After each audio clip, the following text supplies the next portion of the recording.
ganale ururse gibe urse ganale ururse gibe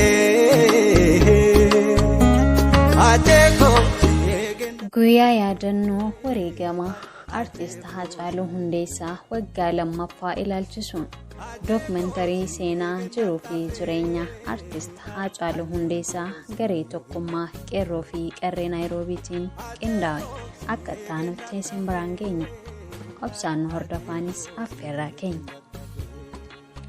Lubbuun gootaa Biliqa goonni gaafa dhalate du'e yeroonsaa bara 1976 dachiin Amboo goota ijoollummaa isaatti fageessee arguu fi cunqursaa lagaan saba isaa Oromoo irratti raawwatu argaa xiqqeen guddate biqilchite goota geeraree quuqaa dhalootaa buqqisuu fi roorroo alagaatiif gonkuma hin jilbiiffanne qaroo sabaa artist Haacaaluu Hundeessaa Amboon Oromoo fi Oromiyaaf gumaachite. Artist Haacaaluun bara 1976 lixa shaggar magaalaa Ambootti abbaa isaa Hundeessaa Boonsaa fi harmee isaa addee guddachuu horaa irraa dhalate. Artist Haacaaluu Hundeessaa akkuma ijoollee Oromoo kamuu loonii fi jabbilee tiksaa kan guddatee fi maatii safuu fi duudhaa Oromoo bareechee beekuu fi ittiinis bulu. Akkasumas hawaasa cunqursaa alagaatiin dararamaa turee fi roorroo alagaatiif harka hin laanne burqaa goototaa kan taate konyaa lixa shaggar Amboo gara galgalaa lafaa gaggaragalaa jedhamuudhaan sodaatamtu keessatti ilmi qaaliin kennaa saba cunqurfamaa ta'e kun Oromoof dhalate. Artist Haacaaluu Hundeessaa akkuma umriin isaa barumsaaf gahiin maatiin isaa mana barumsaa galchan achuma magaalaa Mandhee qabsoo Oromoo kan taate Ambootti barumsa isaa hanga kutaa 12ffaas barate. Maatiin isaa piroofeesaraa fi dooktaraa akka ta'u fedhii qabaatanis artist Haacaaluun garuu ijoollummaa isaa irraa eegalee fedhii fi kennaa aartii muuziqaa ol aanaa waan qabuuf aartiin booji'ame. Artist Haacaaluun sirboota artist Daawitee Mokonninii fi Tsaggaayee Daandanaa dhaggeeffachaa kan guddatee fi sirba artistoota kanneenii fakkeenya godhachuun kennaa aartii qabuun wal simsiisee aartii keessa akka seenee ragaan hiriyoottan isaa fi afgaaffii artist Haacaaluu Hundeessaa miidiyaa garagaraa waliin taasise ni mul'isa. Artist Haacaaluu Hundeessaa ijoollummaa isaa irraa eegalee quuqama saba isaa kan qabuu fi nama akka malee saba isaaf mararfatuu fi roorroo Oromoo irra gahuu akka boqonnaa isa dhorku seenaan ragaa baha. Haaluma kanaan artist Haacaaluu Hundeessaa yeroo mana barumsaa sadarkaa lammaffaa Amboo baratu irraa kaasee cunqursaa mootummaan abbaa irree uummata Oromoo irraan gahu dura dhaabbachuun hiriyoottan isaa muraasaa wajjin ta'uudhaan guca qabsoo diddaa gabrummaa qabsiisuu eegalan. Artist Haacaaluun hiriyoottan isaa kanneen akka Jagamaa Badhaanee fi kanneen biroo waliin ta'uudhaan mana barumsaa Amboo sadarkaa lammaffaa keessatti cunqursaa mootummaan abbaa irree uummata Oromoo irraan gahaa jiru mormuun dura dhaabbachuu eegalan. Kana irraan kan ka'e artist Haacaaluun humnoota tiika mootummaatiin irratti xiyyeeffatame. Haaluma kanaan artist Haacaaluun bara 1995 hiriyoottan isaa muraasaa wajjin mana barumsaa Amboo sadarkaa lammaffaa keessa humnoota tiika mootummaatiin butamee Karchallee Ambootti hidhame. Artist Haacaaluun yeroo Karchallee Ambootti hidhamu umriin isaa waggaa 17 ture. Artist Haacaaluuf Karchalleen Amboo mana barumsaa cimaa ture. Muuxannoo fi kutannoo qabsoo guddaa itti barate. Carraa qabsaa'ota Oromoo sababa diddaa gabrummaatiin hidhamaniin wal argus argate. Haacaaluun mana hidhaa keessatti hidhamtoota weelluu fi qeerransa garaagaraatiin bohaarsaa hamilee isaanii kakaasaa caalatti qabsoof onnachiisaati ture. Kana malees qabsaa'ota Oromoo mooraa mana hidhaa sanaa keessa jiran kanneen afaan Oromoo barreessuu fi dubbisuu hin dandeenye barsiisaa akka ture hiriyoonni isaa yeroo sana waliin hidhaman ragaa bahoo. Kana malees aartist Haacaaluun fedhii aartii ol aanaa qabaachuu irraan kan ka'e walaloo sirboota albama takkaffaa mana hidhaa keessatti barreessee xumure. Walaloo sirbaa barreessuu qofa otoo hin taane sagaleedhaanis weellisuu fi geeraruudhaan hidhamtoota bohaarsaati ture. Yeroo Karchallee Ambootti hidhame abbaan isaa Hundeessaa Boonsaa mana hidhatti deddeebi'uun gaafataati ture. Obbo Hundeessaan yeroo ilma isaa gaafachuuf dhufu hunda hamilee isaa jajjabeessaati ture. Gurbaa hidhaan qoraasuma dhiiraatti jajjabaadhuka jechuun onnachiisaa ture. Aartist Haacaaluu Hundeessaa turtii Karchallee Amboo waggaa 5 booda hidhaa bahee yeroo jalqabaatiif albama walleewwan isaa kan jalqabaa hojjechuuf gara magaalaa Finfinneetti imale. Erga magaalaa Finfinnee galees hidhaan irraa hin hafne. Humnoota xiiqa mootummaa wayyaaneetiin ukkaanfamee masaraa mootummaa keessatti ji'a tokkoof hidhamee bahe. Aartist Haacaaluun hidhaa doorsisaa fi dararaa irraan gahaa tureef guyyaa tokkos harka osoo hin kennin geerarsaan qeerroo fi qarree Oromoo akkasumas uummata Oromoo biyya keessaa fi alaa kumaatama dadammaqsee qabsoo diddaa gabrummaa finiinsuu itti fufe. Aartist Haacaaluun dhiibbaa fi doorsisni lubbuu isaa gaaga'u humnoota xiiqa wayyaaneetiin irra gahaati ture. Karaa biraatiin immoo faayidaa garaagaraatiin sossobuun akka inni qabsoo Oromoo dhiisu humnoota xiiqa mootummaa wayyaaneetiin marsaa hedduuf irratti hojjetamaa tureetu jira. Aartist Haacaaluun faayidaa dhuunfaa isaa ilaalee sodaa lubbuu isaatiif jedhe qabsoo Oromoof geerarsaan diina waxaluu hin dhiifne. Daranuu xiqqeeffatee itti fufee sodaa tokkoon maleetti waltajjii argate hundatti fayyadamee dhugaa Oromoo dinni ukkaamsee alalaasee addunyaatti agarsiise. Dhiibbaa fi doorsisaa wayyaaneen yeroo garaagaraatti irraan gahaa turte bu'uura godhachuun aartist Haacaaluun biyyarraa baqatee kolagaltummaa akka gaafatu gaafiin baay'een waldaalee diyaaspooraa Oromoo biyyootaan alaa irraa dhihaatuufis inni garuu hayyamamaa hin taane. Akkuma aartist jaalatamaa fi kabajamaan Usmaayyoo Muusaatti biyyaa fi uummata koo gabrummaa jalatti dhiisee sodaa lubbuu tiyyaatiif hin baqadhu jechuun gaafii dhihaateef diduun saba isaaf aarsaa tahe. Sababa koonsartiitiin yeroo garaagaraatti viizaan ergamuufi ture. Erga inni koonsartiif dhaqee booda biyyatti hin deebi'in si ajjeesanii jedhanii kadhatanis didee biyyatti deebi'uun goota sabaa wajjin gidiraa dhandhamachaa turedha. Uummata koo diina jalatti gatee sodaa lubbuu kootiif biyyarraa hin baqadhu jechuun gaafii dhihaateef didee marraa hedduuf koonsartii isaa akkuma xumureen gara biyya abbaa isaa Oromiyaatti deebi'uun qabsoo isaa daranuu jabeessee itti fufe.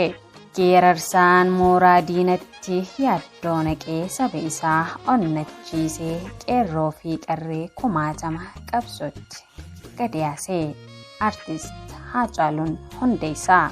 Geerarsaa fi walleen aartist Haacaaluu Hundeessaa ergaa jajjaboo fi iccitii qabsoo diddaa gabrummaa baay'ee kan of keessaa qabu kanneen bara baraan dhaggeeffatamanidha. Walleewwan albama isaa jalqabaa kan bara 2009 fi 2013 bahan kan mata dureen isaa sanyii mootii fi waa'ee keenya jedhu gurra uummata isaatiin gaheetu jira. Albamoota kanneeniin alatti sirboota qeenxee maalan jira jedhuu fi jirra jedhu ummata biraan gahee jaalalaa fi fudhatama guddaas ummata biratti argateeti jira. Akka seenaa aartii Oromootti yoo ilaalle sirbi yeroo jalqabaatiif karaa YouTubeetiin daawwattoota baay'een yookaan miiliyoonotaan daawwatamuun fudhatama ol aanaa argatee fi ummataanis hedduu jaalatamedha. Sirboonni Haacee walaloo fi yeedaloo ajaa'ibaatiin sirbaa ergaa jajjaboo fi ummataaf dabarsan hojjechuun kan beekamu Qaaliin Ilmi Sabaa walumaa galatti albama 3 fi walleewwan qeenxee hedduu dhalootaaf gumaacheetu jira. Walleewwanii fi geerarsii aartist Haacaaluu Hundeessaa ergaa jajjaboo fi miiraa ummataa tuttuqan ta'ee dhaloota qubee birattis baay'ee jaalatamaa. Qabiyyeen walleewwan aartist Haacaaluu irra jireessi isa tokkummaa, quuqama, diddaa gabrummaa, jaalala Oromummaa fi Oromiyaa akkasumas onnachiiftuuwwan qabsoo fi saba kakaasan hedduun kan beekamanidha. Ijoollee Oromoo jirtuu jechuun qeerroo fi qarree ummata isaa miiliyoonaan onnachiisee sochoosaa. Kana qofa otoo hin taane aartist Haacaaluun gootummaa, gara laafummaa, hayyummaan nama beekamuudha. Gaafa wayyaaneen shiraan ummata keenya miiliyoonaan naannoo Somaalee irraa buqqifte dirree irratti facaastee dursee kan birmateef aantummaa fi quuqama Oromummaa kan agarsiise lammiif birmatee kan birmachiise aartist Haacaaluun kan durse hin turre saba isaaf akka malee quuqama. Aartist Haacaaluun waan qabu arjoomee fi kan hanqate imimmaan xiiqii dhangalaasaaf saba isaatiif. Aartist Haacaaluun wallisaa qofa osoo hin taane falmaa mirga namoomaa, rogeessaa fi hayyuu dhaloota qubeeti. Aartist Haacaaluun gama hojiilee muuziqaatiin industirii muuziqaa addunyaa keessatti beekamtii ol aanaa nama horateedha. Hojiilee kanaanis badhaasota garagaraa sadarkaa biyyaa fi idil addunyaatti argachuu danda'eet jira. Badhaasota idil addunyaa aartistoota ciccimoo bara 2020 keessa lubbuun darban yaadachuun bara 2021 biyya Ameerikaatti dhaabbata Recording Academy Grammy jedhuun qophaa'e irratti Haacaaluu Hundeessaa aartistoota maqaa guddaa qaban jedhamuun yaadataman keessaa isa tokko ta'ee filatameet jira. Akkasumas dhaabbanni idil addunyaa aartistoota ciccimoo addunyaa jajjabeessuun beekamu kun badhaasa Best Global Album Grammy Award bara 2022 irrattis albama aartist Haacaaluu Mallisaa jedhu badhaasaaf dhiheessee beekamtiis kenneef jira. Akkasumas barruun beekamaan Billboard jedhamuun akka aartistoota addunyaa kana irratti dhiibbaa guddaa uuman aartistoota hojii isaaniitiin milkaa'anii fi hawaasa dadammaqsuun beekaman badhaasaaf eeruu baase keessatti aartist Haacaaluu Hundeessaa wallisaa fincilaaf ummata kakaasee warra gabroometti hamilee horee warra gabroonfatetti yaaddoo uume jechuun eereetu jira. Aartist Haacaaluun ummata Oromoo bira darbee sadarkaa addunyaatti nama beekamtii guddaa argateedha. Kanarraa ka'uun badhaasota garagaraa sadarkaa garagaratti injifateeti jira. Hojii isaa gaggaarii kanaanis ummata Oromoo irraas badhaasota garagaraaf dinqisiifannaa baay'ee argachuun aartistii milkaa'eedha. Aartist Haacaaluun tokkummaan Oromoo akka cimu sirni gabroonfataa ummata Oromoo irratti gooba akka hin baafne fincilee qeerroo fincilaaf kakaasee Oromoon akka wal jaalatu akka wal mararfatu akka wal gargaaruu fi tokko ta'ee diina isaa dura akka dhaabbatu qabsaa'ota Oromoo, dhaabbolee siyaasaa Oromoo, rogeeyyii Oromoo, miidiyaalee Oromoo kanneen qabsoo sabaa tumsanii fi ummata Oromoo biyya keessaa fi alaa dadammaqsuu keessatti aartistii gita hin qabnedha. Haacaaluun Hundeessaa. Artist Haacaaluun gootummaa dhalootaan qabuun cinaatti seenaa gootota Oromoo beekamoo kanneen qabsoo sabaa irratti wareegamanii fi isaan har'as lubbuun jiran qorachuudhaan seenaa Oromoo fi gootota Oromoo alagaan jallisee barreessee fi gootota Oromoo alagaan hataman dhaloonni karaa sirriitiin akka hubatuu fi seenaa dhugaa akka baruuf nama bu'uura buusedha. Fakkeenyaaf seenaa gootota Oromoo injifannoo Adwaa irratti galmeessisan kanneen alagaan saamamne geerarsaan alalaasee injifannoon Adwaa gootota Oromoo kanneen akka Balaay Zallaqaa, Baalchaa Safoo, Habti Giyoorgis Diinagdee fi Gobayyoo Gormoofaadhaan akka argame gaafa gaarreen Adwaa gaafa maqaleessanii nun miti farda keenyaa hin beeku bareechanii jechuun geeraree seenaa gootota alagaan saamamnee saba isaatiif galchuun dhugaa dhaloota barsiise. Kana qofa otoo hin taane weerarri Minilik Oromoo Tuulamaa cabsuuf godhe keessatti seenaa Habashoonni hatanii fi qabeenya Oromoo Tuulamaa kan akka farda siidaa dabaleefaa dhaloonni kun akka dhugaa jiru baru goota ifatti dubbachuun diina qaaneessee sababoonsee dhaloota qubee keessatti xiiqii guddaa uumedha.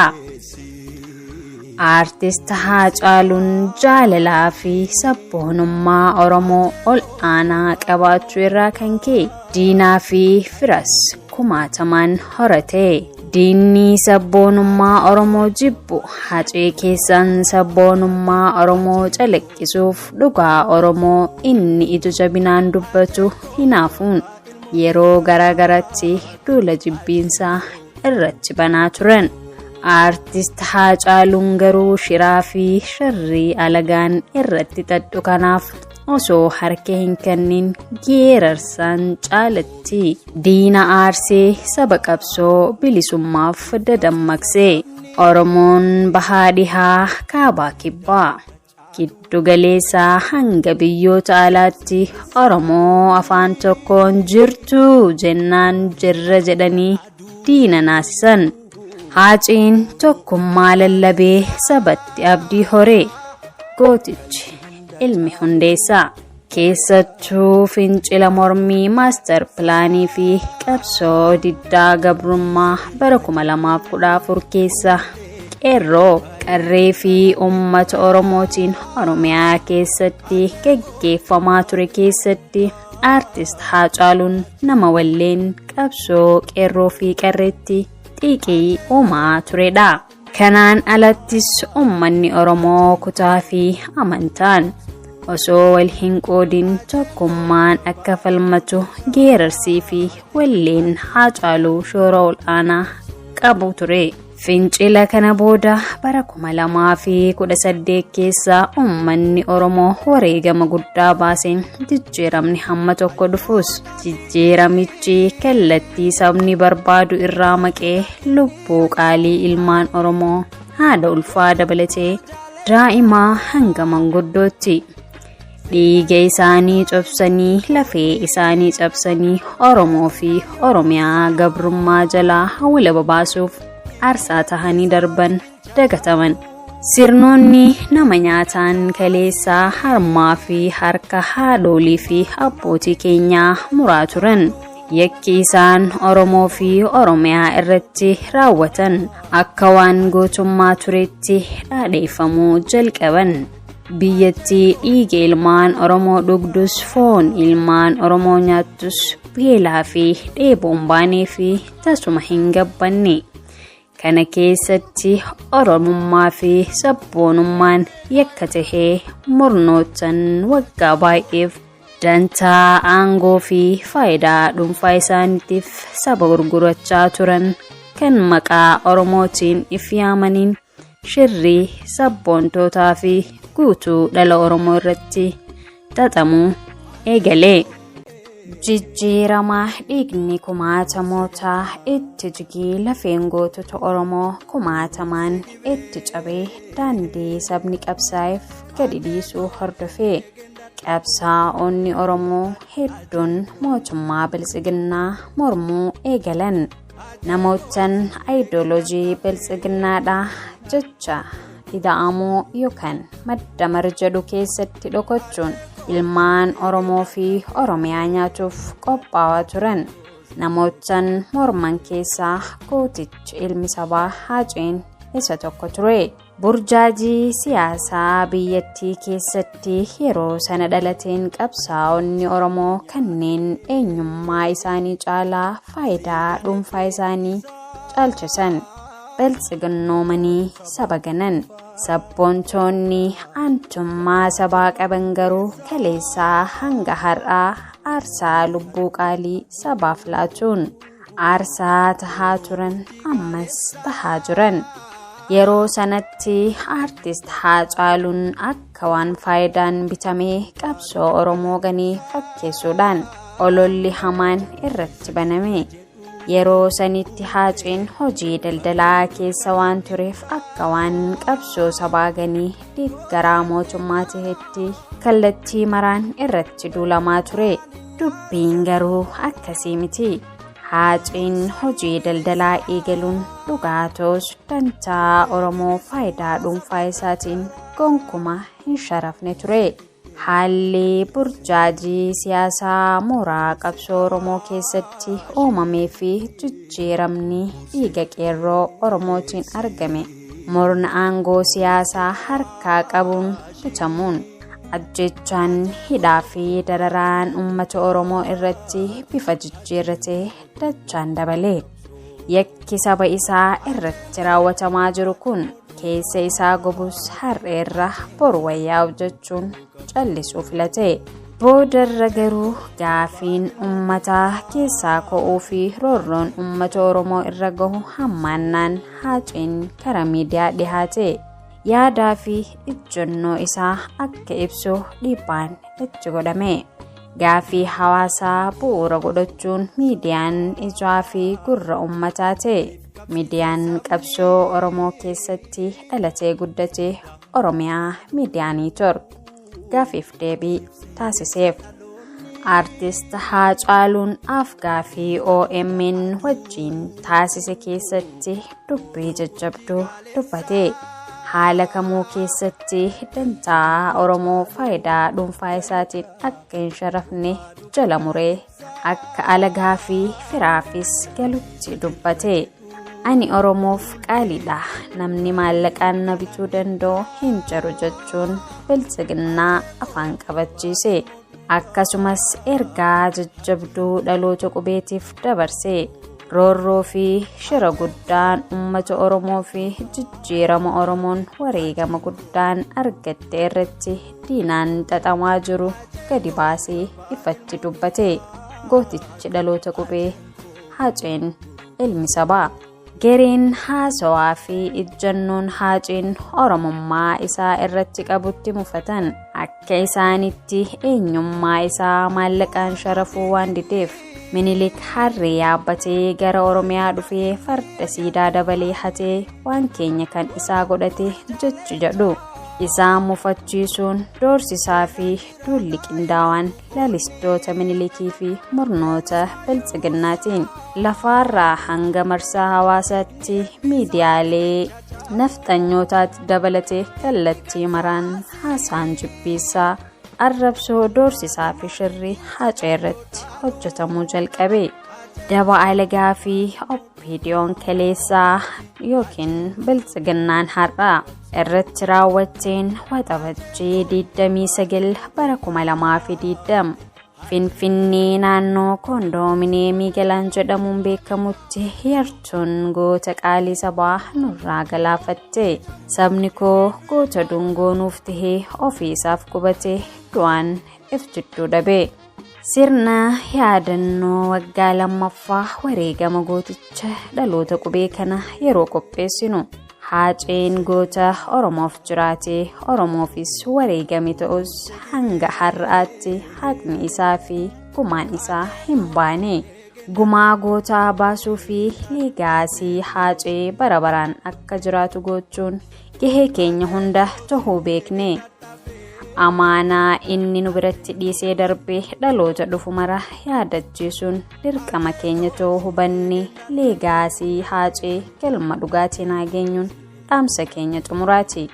Lubbuun gootaa Biliqaa gaafa baatuun beekanii akkuma nun jedhe saba isaaf aarsaa tahee darbe. Qabsaa'aan ni kufaa, qabsoon itti fufaa. Garee tokkummaa qeerroo fi qarree Naayiroobii irraa barreessaan Hussein Baanataa yoo ta'u, saganticha qindeessuun kan isin biraan geesse ani Diinaa Muhammadi. Amma xumura sagantaa keenyatti nu waliin turuu keessaniif galatoomaa. Toraa bulaa deebanaa. Boroo urjii gaaleessaa galti hunda caalu wayyokaa kophaa dukkana ibsaa jagniisa jirra jedhu fuullee baay'ee dukkana ibsaa.